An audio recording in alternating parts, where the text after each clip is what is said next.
reiteradamente nos dice que debemos orar. El mismo Señor Jesucristo dijo que si pedimos, recibiremos. Y Santiago nos dice que no tenemos porque, pues simplemente porque no pedimos. Y cualquier fracaso en nuestra vida es, sobre todas las cosas, un fracaso en nuestra vida de oración. Y aún los pecados en nuestra vida pudieron haber sido evitados si hubiéramos tenido una genuina vida de oración. Por eso digo que necesitamos aprender a orar.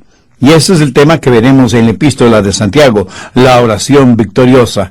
Veremos primero la presunción de la oración no ofrecida. Segundo, el problema de la oración inaceptable. Y tercero, los principios de la oración innegable. Bien, primero, la presunción de la oración no ofrecida. Al final de los dos primeros versos del capítulo 4, Santiago hace énfasis en no tenéis lo que deseáis, porque no pedís. Esta es la presunción de la oración ofrecida. Dios quiere bendecirnos. Dios quiere darnos lo que necesitamos, pero nosotros somos tan presumidos, tan arrogantes, tan autosuficientes, que tratamos de hacerlo todo en nuestra propia fortaleza, tratando de lograr con nuestros propios métodos todo lo que necesitamos. ¿Sabe lo que pasa en nuestras ciudades, en nuestras iglesias, en nuestros hogares? Que ya no se practica la oración ferviente. Parece que nos hemos olvidado que no hay problemas que no se puedan resolver mediante la oración. No hay problemas demasiado grandes para solucionarlos, solo gente demasiado pequeña para resolverlos. Cuando empecemos a orar de nuevo, a buscar el rostro de Dios, a humillarnos delante de Dios, tendremos paz en nuestro corazón, porque Dios quiere bendecirnos por medio de la oración. Pero en vez de orar, ¿qué es lo que hacemos? Más armas de guerra, más drogas alucinógenas, más asesinatos de los bebés en los vientres de sus madres, más conflictos en el hogar, en la nación, en el mundo, más odio, más violencia, más de todo lo negativo, y menos, cada vez muchísimo menos, el buscar a Dios, el ser protectores de la paz. Un pequeñito un día estaba tratando de mover una enorme piedra que había en el patio de su casa, y con todas sus fuerzas empujaba y empujaba, y la piedra no se movía ni un milímetro. El pobre niño estaba sudando. Sus pequeños músculos en sus bracitos ya estaban cansados. Su padre, que le estaba mirando, le preguntó: «Hijo, ¿estás utilizando todas tus fuerzas?» Y el niño le contestó: «Sí, papá, creo que utilicé todas mis fuerzas». Y el papá le respondió: «Querido hijo, eso no es cierto, porque no me has pedido a mí que te ayude». Espero que entienda la analogía. A veces llevamos cargas y problemas y nos esforzamos y luchamos y decimos que estamos haciendo tanto como podemos, pero no logramos aligerar la carga ni resolver ni uno solo de los problemas. Pero, ¿le hemos pedido a nuestro Padre Celestial que nos ayude? ¿Hemos eslabonado nuestra vida a la de Él? Pudiera ser que Dios quiere bendecirnos, y la razón por la que no la hace es muy simple: porque no se lo pedimos. Cuando yo era un estudiante universitario en la Florida, mi esposa y yo vivíamos en un pequeño apartamento que tenía un remedo de patio. Pero en ese patio había un hermoso árbol de naranjas, pero de naranjas agrias. Una tarde, desde la ventana, había un muchachito que miraba furtivamente por encima de la cerca. Era evidente que intentaba robarse algunas naranjas. Seguramente no sabía que eran naranjas agrias. ¿Alguna vez usted ha chupado una naranja agria? Creo que no hay fruta más amarga que esa. Se tiene la sensación que desde la boca y la laringe y todo su aparato digestivo se reduce. Pero claro, eso es una sensación, no una realidad. En fin, el muchachito saltó la cerca, arrancó 2 naranjas del árbol y salió a toda velocidad. perdiéndose por el camino. Yo hubiera dado cualquier cosa por ver la expresión de ese niño cuando chupó la naranja agria. En Proverbios 27:7 leemos: al hambriento todo lo amargo es dulce.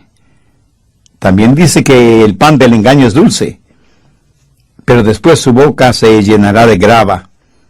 Ahora piense, ¿qué hubiera pasado si ese pequeño hubiera venido a mí y me hubiera pedido que le regale 1 o 2 naranjas? Pues yo le hubiera explicado que esas eran naranjas agrias, bonitas como decoración, pero no tan buenas como alimento, y le hubiera regalado algunas frutas frescas de las que teníamos. Sabía que la falta de oración es un pecado. Busque 1 Tesalonicenses 5:17. Dice: orad sin cesar. Y en Lucas 18:1 Jesús contó una parábola sobre la necesidad de orar siempre y no desmayar. Escúcheme, cuando usted no ora, no solo que deja de recibir una bendición, sino que está pecando. En Marcos 14:38, el Señor Jesús les dijo a sus discípulos: velad y orad, para que no entréis en tentación. La oración hará que un hombre deje de pecar, pero el pecado hará que un hombre deje de orar. No hay sustituto para la oración. Nuestra vida no es más grande que nuestra vida de oración. Mi amigo, no es tan importante lo que aparentamos ser cuando estamos frente a las otras personas, sino lo que realmente somos cuando estamos a solas, sea en nuestra casa o en un cuarto de hotel. Segundo, el problema de la oración inaceptable. Muchas veces el problema no es que no oramos, sino que oramos pero Dios no acepta nuestra oración. ¿Por qué? Veamos lo que Santiago dice al respecto. Capítulo 4, versos 3 y 4. Pedís y no recibís, porque pedís mal, para gastar en vuestros deleites. Oh almas adúlteras, ¿no sabéis que la amistad del mundo es enemistad contra Dios? Cualquiera, pues, que quiera ser amigo del mundo, se constituye enemigo de Dios. Santiago está hablando de la oración que no es aceptada por Dios. Algunas personas hacen largas oraciones en voz alta, y sin embargo sus oraciones no son contestadas. ¿Por qué? Porque tienen una motivación equivocada. Hay gente que quiere sacrificar la respuesta a sus oraciones en el altar de su lujuria. No buscan la gloria de Dios, simplemente están orando para satisfacer sus propios deleites. Su motivación es egoísta y por lo tanto básicamente pecaminosa, y Dios jamás va a respaldar nuestra egolatría. ¿Pero de qué está hablando Santiago en el verso 4? Bien, escúcheme atentamente. Cuando usted y yo creímos en Jesús y fuimos salvos, cuando nacimos de nuevo y pasamos a ser parte de la iglesia, la novia de Cristo, comenzamos una relación íntima con Él. Él es el novio, la iglesia es su novia, y así como la novia debe ser casta y pura y separada para darse únicamente al novio, así la iglesia debe pertenecer a Jesucristo y guardarse únicamente para Él. Espero que comprenda esto muy claramente. Pero entonces aparece otro pretendiente de la novia, que es el mundo. Y el mundo es como un hombre intrigante, confabulador, pervertido, adúltero, que trata de seducir a la novia del Señor Jesucristo. La Biblia dice que cuando nos separamos de Jesús y tenemos amistad con el mundo, cometemos adulterio espiritual. Dios nunca aprobará ni menos bendecirá nuestra relación adúltera con el mundo. Los miembros de la iglesia de Corinto cometían toda clase de inmoralidades en el seno de la iglesia, y porque las inmoralidades eran entre ellos en la iglesia, creían que no habían pecado. Así que el apóstol Pablo tuvo que escribirles muy fuertemente, ejercitando disciplina espiritual. Cuando cometemos adulterio espiritual, no estamos interesados en la gloria de Dios, sino en complacer nuestras propias concupiscencias. Muchas oraciones suenan francamente mundanas Y su motivación básica es la autosatisfacción, el tener más cosas, el hacer más de lo que a mí me complace, el gozar de placeres a plenitud. Santiago dice que no recibimos porque pedimos mal, y lo que pedimos es para nuestro propio deleite. Por eso nuestra oración se vuelve inaceptable delante de Dios. Y alguien dirá, bueno, yo pensé que podía pedir a Dios por mis necesidades. Por supuesto que puede hacerlo. Dios suplirá sus necesidades de acuerdo a sus riquezas en gloria por medio del Señor Jesucristo. Pero escúcheme, sus deseos egoístas siempre serán negados, pero sus necesidades legítimas nunca le serán negadas. Usted puede orar por necesidades reales y Dios hará la provisión necesaria. Pero si usted pide para complacer sus apetitos materiales, mi amigo, se lo digo francamente, usted está perdiendo el tiempo. Tercero, los principios de la oración innegable. ¿Cómo podemos orar y que nuestras oraciones no sean negadas? ¿Cómo podemos orar para que Dios nos escuche? ¿Cómo podemos orar para eslabonar nuestra vida con el Dios omnipotente?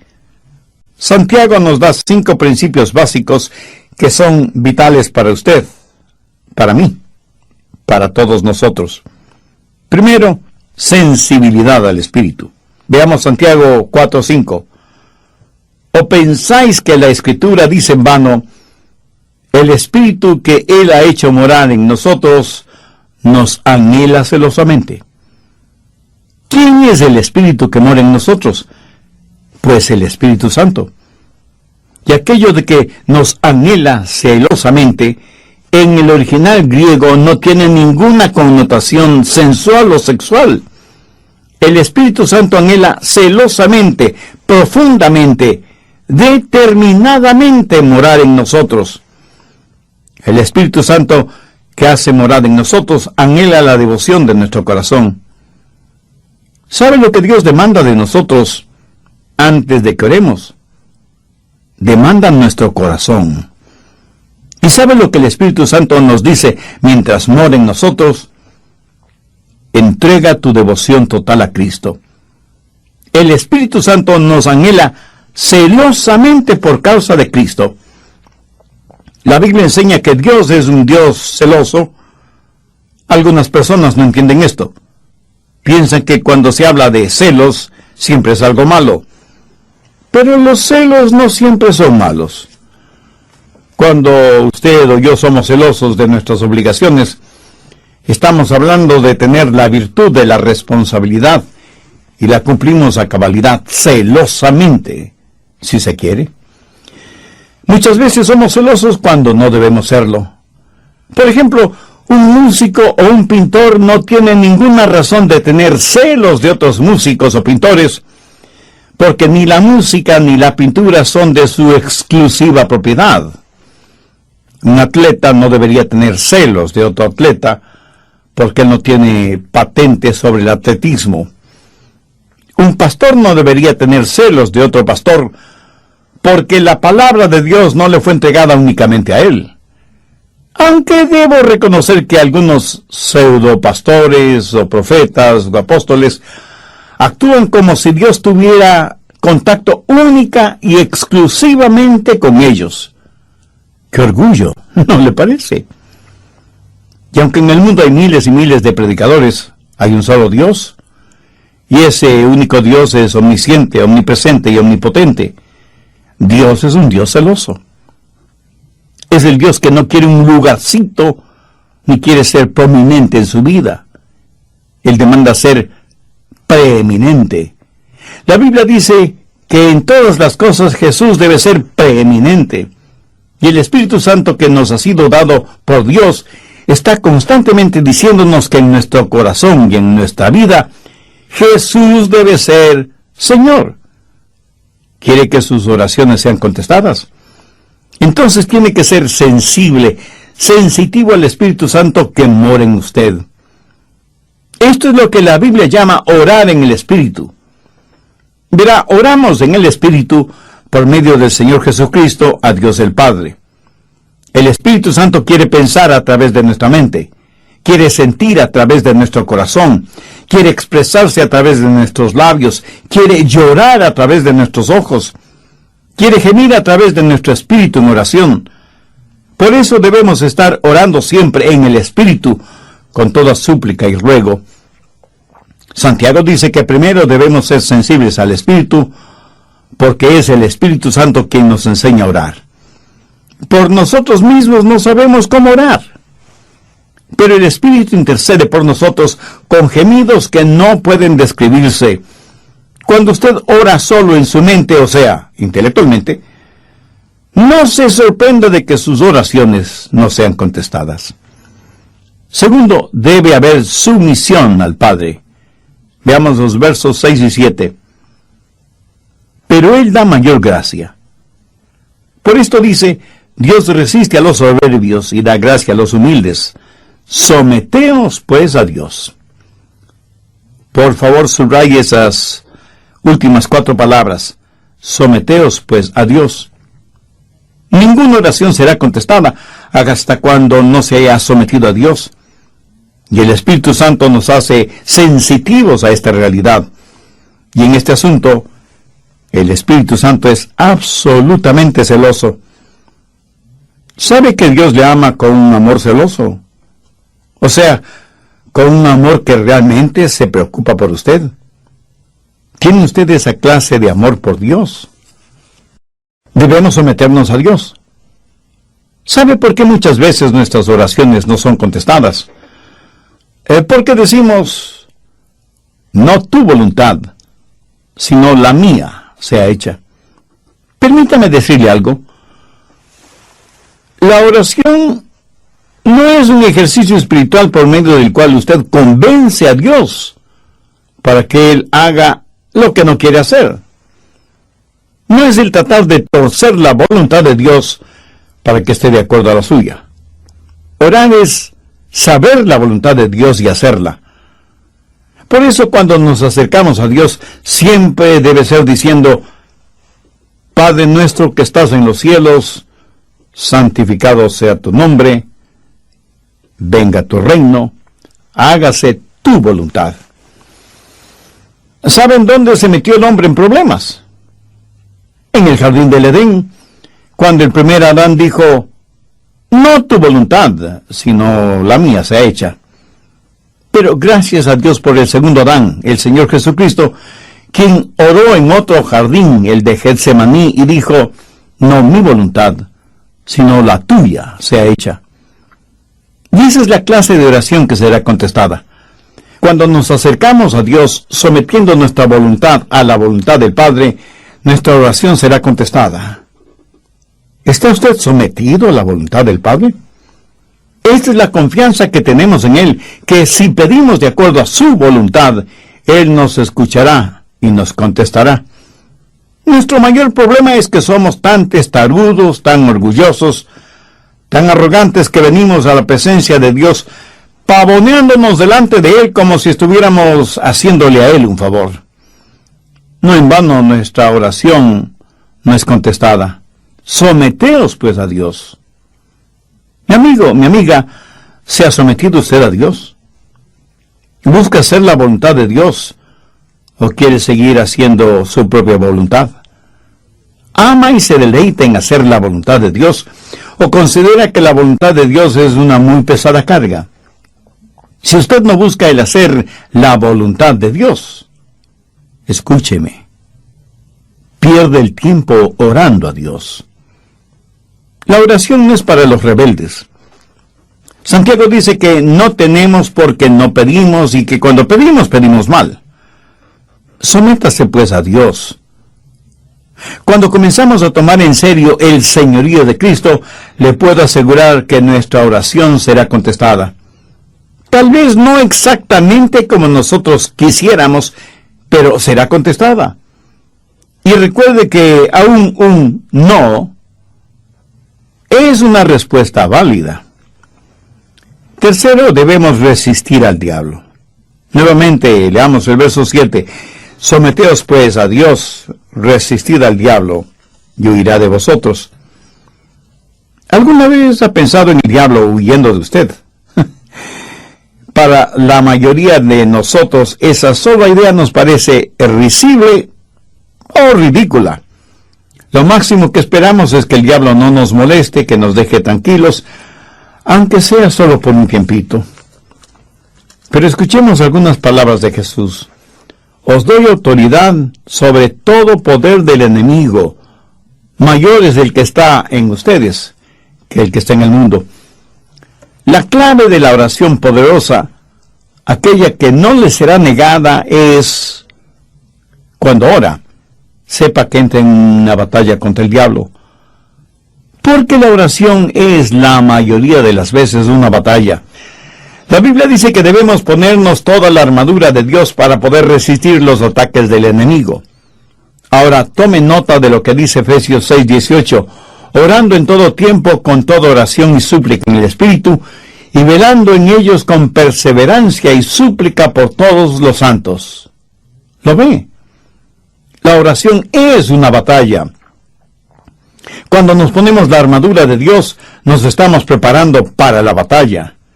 El diablo, aunque invisible, es un enemigo real, un enemigo incansable, un enemigo siniestro, un enemigo malévolo que nos odia profundamente porque hemos sido rescatados, redimidos, perdonados y salvados por el Señor Jesucristo. Adoramos al único Dios verdadero, y eso es un tormento para Satanás, porque él siempre quiso y quiere ser adorado, porque quiere ser como Dios mismo. Ahora, como hijo o hija de Dios, usted no debe ser vanidoso, orgulloso o jactancioso al respecto. No es porque usted es importante en sus propios méritos que el diablo le odia. Recuerde que primordialmente el diablo odia a Dios. Y toda persona malvada siempre ha sabido que si usted no puede hacer daño a un individuo personalmente, entonces buscará hacer daño a alguien que esa persona ama profundamente. El diablo hace la guerra contra usted porque es la única forma que tiene de hacer la guerra contra Dios. Porque el diablo sabe, y anhelo que usted lo sepa con absoluta seguridad, que Dios le ama a usted profundamente, mucho más allá de lo que usted podría comprender. Y la guerra de Dios es contra el diablo. ¿Se ha preguntado alguna vez cómo Dios ganará esa guerra? Escúcheme atentamente, porque voy a revelarle un gran secreto. Dios ganará esa guerra contra el diablo por medio de las oraciones de sus redimidos. El omnipotente Dios se ha limitado voluntariamente a nuestras oraciones.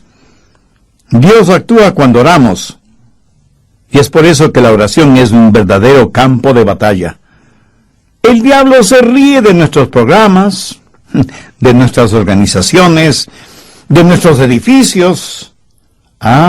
Pero tiembla cuando oramos, y hará no solamente lo posible, sino hasta lo imposible, para evitar que seamos hombres y mujeres de oración.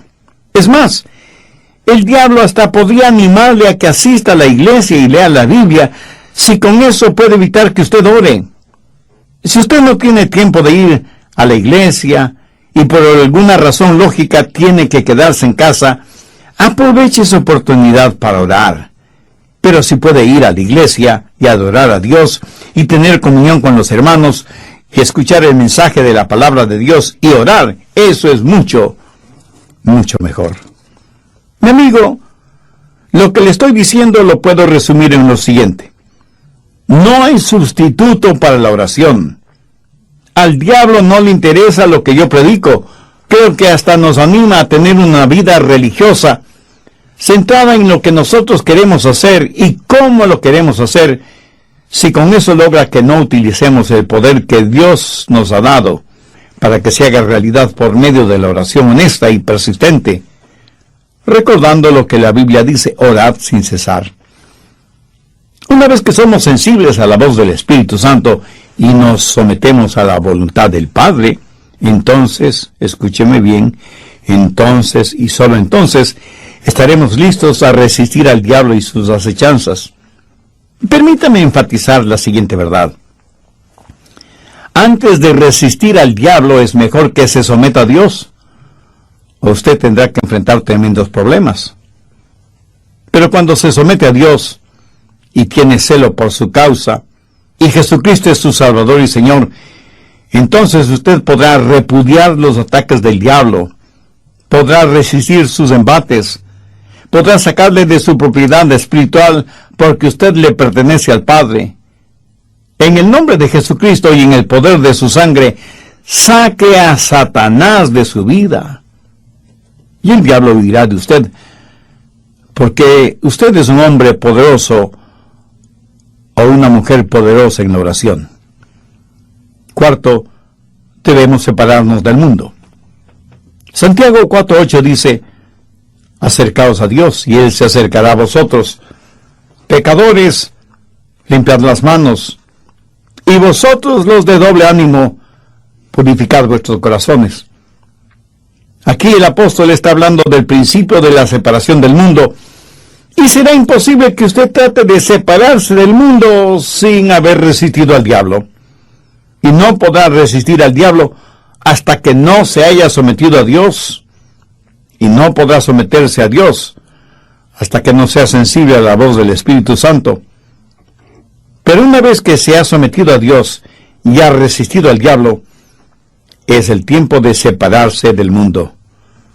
Verá, no es que si usted limpia su vida, Dios le aceptará. Nadie puede limpiar la vida hasta que venga Dios, hasta que haya repudiado al diablo. Hasta ese momento, usted nunca tendrá la victoria sobre el mundo. Entonces, ¿qué es lo que Santiago está diciendo? Que cuando llegamos a este punto en nuestra vida de oración, no podemos llegarnos a Dios con las manos sucias, con corazones divididos o con doble ánimo. No podemos llegar a Dios por dos caminos. En Santiago 4:4 leemos, ¿no sabéis que la amistad del mundo es enemistad contra Dios?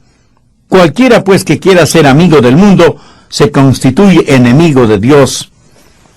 Dios nos salvó y cubrió este mundo con la sangre de su unigénito Hijo, para que nosotros sirvamos al diablo. ¿Hay en su vida algún pecado del cual no se ha arrepentido? ¿Tiene algún mal hábito, alguna actitud negativa, algún resentimiento o enojo contra alguien? Entonces, deseche todas esas cosas de su corazón, de su mente, de su vida. Otra vez las palabras de Santiago. Pecadores, limpiad las manos, y vosotros los de doble ánimo, purificad vuestros corazones. Recuerde lo que el mismo apóstol Santiago dijo en el capítulo 1, verso 8. El hombre de doble ánimo es inconstante en todos sus caminos. Ningún inconstante recibirá nada del Señor. Ahora, ¿está usted dispuesto a soltar el mundo y aferrarse a Dios con sus dos manos? Lo podrá hacer cuando conozca el poder de la oración. Si hay algo que Dios no lo tolera, es una relación tibia, una oración tibia, una vida cristiana neutral. Busca a Dios con todo su corazón y lo va a encontrar. Debe separarse del mundo. Mire lo que dice el Salmo 66:18. Si en mi corazón hubiese yo mirado la iniquidad, el Señor no me habría escuchado. En muchas de nuestras oraciones simplemente decimos, Señor, bendíceme de todas maneras. No voy a arrepentirme de mis pecados. No voy a dejar las cosas del mundo que me atraen. No las quiero dejar, al menos por ahora. Pero Señor, bendíceme de todas maneras. Escuche y contesta mi oración. Si esa es su manera de orar, Dios no le va a contestar, se lo aseguro. ¿Qué es lo que dijo el salmista? Si en mi corazón hubiese yo mirado la iniquidad, el Señor no me habría escuchado. Eso no significa si es que he pecado, porque la Biblia dice que todos hemos pecado. También dice que todos tenemos iniquidad en nuestro corazón. Todos tenemos nuestros pecados favoritos, bien escondidos en nuestro corazón. Hasta podemos pensar que son pecados inofensivos, y sin embargo, nos acercamos a Dios cuando estamos enfrentando algún problema, alguna desilusión, y le pedimos ayuda, sabiendo que tenemos unos cuantos pecados escondidos en nuestro corazón. ¿Cree que Dios escuchará nuestra petición? ¿Cree que Dios contestará nuestra oración cuando nos estamos acercando a Él con manos sucias, impuros y con doblez en nuestro corazón? Mi amigo, debe haber arrepentimiento, debe haber el abandonar el pecado, cualquiera que sea ese pecado. Si en mi corazón hubiese yo mirado la iniquidad, el Señor no me habría escuchado. Dios no puede bendecir, Dios no puede honrar nuestras oraciones si hay pecado en nuestras vidas. Pecadores, limpiad las manos, y vosotros los de doble ánimo, purificad vuestros corazones. Quinto, la sobriedad de nuestro propósito. Santiago 4, desde el verso 9 dice, afligíos y lamentad y llorad. Vuestra risa se convierte en lloro, y vuestro gozo en tristeza. Humillaos delante del Señor, y Él os exaltará. Le daré una razón más por qué nuestras oraciones no son contestadas. Porque nuestras oraciones no son fervientes. Son frívolas, superficiales, tibias, fácilmente enunciadas y más fácilmente olvidadas. Y Santiago nos dice que debemos orar con la urgencia que determinada situación exige, y de acuerdo a la urgencia de la necesidad. Debemos aprender a clamar y llorar delante de Dios. El profeta Ezequías estaba moribundo, lloró a Jehová y dijo, he andado delante de ti en verdad y con íntegro corazón. He hecho las cosas que te agradan. ¿Cómo le contestó Dios? Yo he oído tu oración y he visto tus lágrimas. ¡Qué hermoso! Amigo, ¿ha visto Dios sus lágrimas? Hay cualquier cantidad de organizadores, pero no los suficientes agonizadores. Y esto me lo estoy diciendo a mí mismo. ¿Cuándo fue la última vez que usted derramó lágrimas por su alma hipotecada al diablo?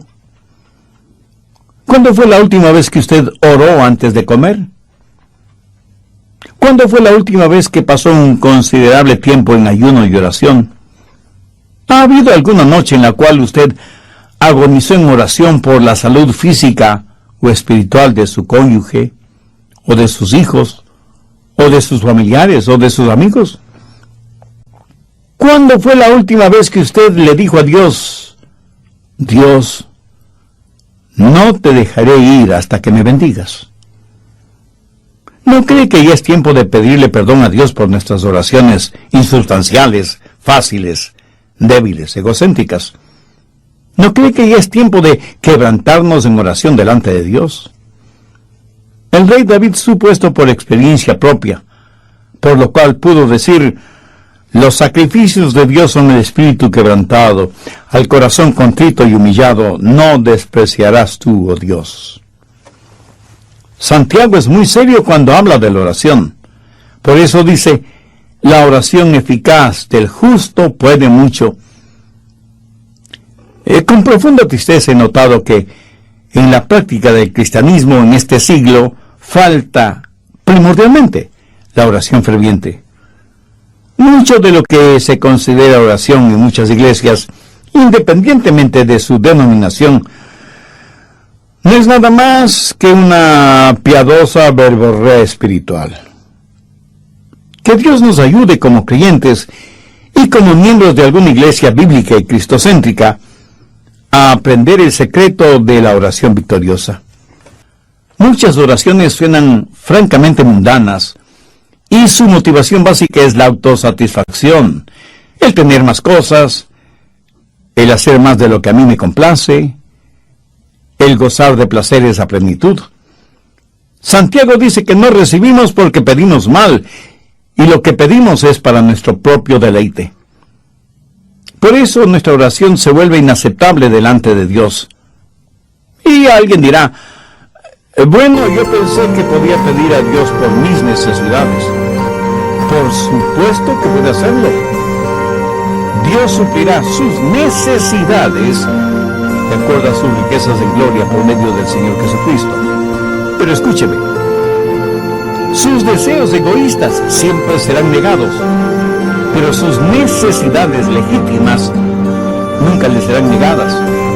Usted puede orar por necesidades reales y Dios hará la provisión necesaria.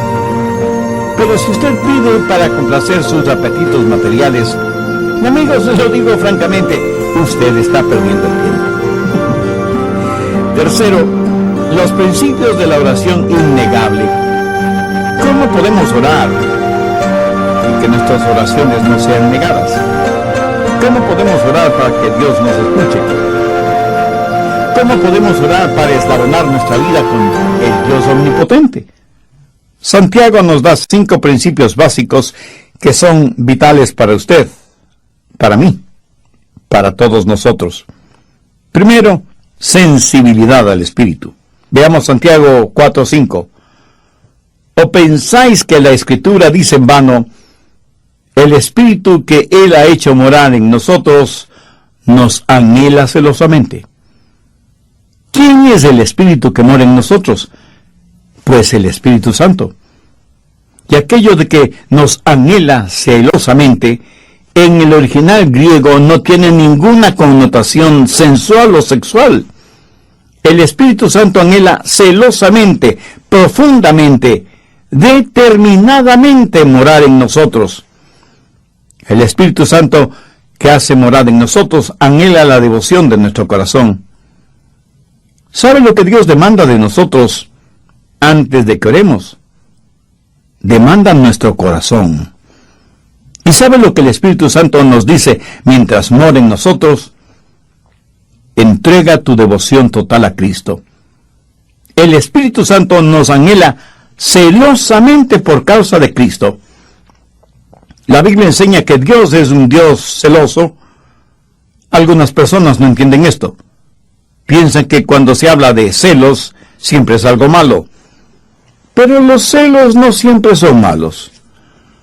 Cuando usted o yo somos celosos de nuestras obligaciones, estamos hablando de tener la virtud de la responsabilidad y la cumplimos a cabalidad, celosamente, si se quiere. Muchas veces somos celosos cuando no debemos serlo. Por ejemplo, un músico o un pintor no tiene ninguna razón de tener celos de otros músicos o pintores, porque ni la música ni la pintura son de su exclusiva propiedad. Un atleta no debería tener celos de otro atleta, porque él no tiene patente sobre el atletismo. Un pastor no debería tener celos de otro pastor, porque la palabra de Dios no le fue entregada únicamente a él. Aunque debo reconocer que algunos pseudopastores o profetas o apóstoles actúan como si Dios tuviera contacto única y exclusivamente con ellos. ¡Qué orgullo! ¿No le parece? Y aunque en el mundo hay miles y miles de predicadores, hay un solo Dios, y ese único Dios es omnisciente, omnipresente y omnipotente. Dios es un Dios celoso. Es el Dios que no quiere un lugarcito, ni quiere ser prominente en su vida. Él demanda ser preeminente. La Biblia dice que en todas las cosas Jesús debe ser preeminente. Y el Espíritu Santo que nos ha sido dado por Dios está constantemente diciéndonos que en nuestro corazón y en nuestra vida, Jesús debe ser Señor. ¿Quiere que sus oraciones sean contestadas? Entonces tiene que ser sensible, sensitivo al Espíritu Santo que mora en usted. Esto es lo que la Biblia llama orar en el Espíritu. Verá, oramos en el Espíritu por medio del Señor Jesucristo a Dios el Padre. El Espíritu Santo quiere pensar a través de nuestra mente, quiere sentir a través de nuestro corazón, quiere expresarse a través de nuestros labios, quiere llorar a través de nuestros ojos, quiere gemir a través de nuestro espíritu en oración. Por eso debemos estar orando siempre en el Espíritu, con toda súplica y ruego. Santiago dice que primero debemos ser sensibles al Espíritu, porque es el Espíritu Santo quien nos enseña a orar. Por nosotros mismos no sabemos cómo orar, pero el Espíritu intercede por nosotros con gemidos que no pueden describirse. Cuando usted ora solo en su mente, o sea, intelectualmente, no se sorprenda de que sus oraciones no sean contestadas. Segundo, debe haber sumisión al Padre. Veamos los versos 6 y 7. Pero Él da mayor gracia. Por esto dice, Dios resiste a los soberbios y da gracia a los humildes. Someteos pues a Dios. Por favor, subraye esas últimas 4 palabras. Someteos pues a Dios. Ninguna oración será contestada hasta cuando no se haya sometido a Dios. Y el Espíritu Santo nos hace sensitivos a esta realidad. Y en este asunto, el Espíritu Santo es absolutamente celoso. ¿Sabe que Dios le ama con un amor celoso? O sea, con un amor que realmente se preocupa por usted. ¿Tiene usted esa clase de amor por Dios? Debemos someternos a Dios. ¿Sabe por qué muchas veces nuestras oraciones no son contestadas? Porque decimos, no tu voluntad, sino la mía sea hecha. Permítame decirle algo. La oración no es un ejercicio espiritual por medio del cual usted convence a Dios para que Él haga lo que no quiere hacer. No es el tratar de torcer la voluntad de Dios para que esté de acuerdo a la suya. Orar es saber la voluntad de Dios y hacerla. Por eso cuando nos acercamos a Dios, siempre debe ser diciendo, Padre nuestro que estás en los cielos, santificado sea tu nombre, venga tu reino, hágase tu voluntad. ¿Saben dónde se metió el hombre en problemas? En el jardín del Edén, cuando el primer Adán dijo, no tu voluntad, sino la mía sea hecha. Pero gracias a Dios por el segundo Adán, el Señor Jesucristo, quien oró en otro jardín, el de Getsemaní, y dijo, no mi voluntad, sino la tuya sea hecha. Y esa es la clase de oración que será contestada. Cuando nos acercamos a Dios, sometiendo nuestra voluntad a la voluntad del Padre, nuestra oración será contestada. ¿Está usted sometido a la voluntad del Padre? Esta es la confianza que tenemos en Él, que si pedimos de acuerdo a su voluntad, Él nos escuchará y nos contestará. Nuestro mayor problema es que somos tan testarudos, tan orgullosos, tan arrogantes que venimos a la presencia de Dios pavoneándonos delante de Él como si estuviéramos haciéndole a Él un favor. No en vano nuestra oración no es contestada. Someteos pues a Dios. Mi amigo, mi amiga, ¿se ha sometido usted a Dios? ¿Busca hacer la voluntad de Dios o quiere seguir haciendo su propia voluntad? ¿Ama y se deleita en hacer la voluntad de Dios o considera que la voluntad de Dios es una muy pesada carga? Si usted no busca el hacer la voluntad de Dios, escúcheme, pierde el tiempo orando a Dios. La oración no es para los rebeldes. Santiago dice que no tenemos porque no pedimos y que cuando pedimos, pedimos mal. Sométase pues a Dios. Cuando comenzamos a tomar en serio el señorío de Cristo, le puedo asegurar que nuestra oración será contestada. Tal vez no exactamente como nosotros quisiéramos, pero será contestada. Y recuerde que aún un no es una respuesta válida. Tercero, debemos resistir al diablo. Nuevamente, leamos el verso 7. Someteos pues a Dios, resistid al diablo, y huirá de vosotros. ¿Alguna vez ha pensado en el diablo huyendo de usted? Para la mayoría de nosotros, esa sola idea nos parece risible o ridícula. Lo máximo que esperamos es que el diablo no nos moleste, que nos deje tranquilos, aunque sea solo por un tiempito. Pero escuchemos algunas palabras de Jesús. Os doy autoridad sobre todo poder del enemigo. Mayor es el que está en ustedes que el que está en el mundo. La clave de la oración poderosa, aquella que no le será negada, es cuando ora, sepa que entra en una batalla contra el diablo. Porque la oración es la mayoría de las veces una batalla. La Biblia dice que debemos ponernos toda la armadura de Dios para poder resistir los ataques del enemigo. Ahora, tome nota de lo que dice Efesios 6:18, orando en todo tiempo con toda oración y súplica en el Espíritu, y velando en ellos con perseverancia y súplica por todos los santos. ¿Lo ve? La oración es una batalla. Cuando nos ponemos la armadura de Dios, nos estamos preparando para la batalla. El diablo, aunque invisible, es un enemigo real, un enemigo incansable, un enemigo siniestro, un enemigo malévolo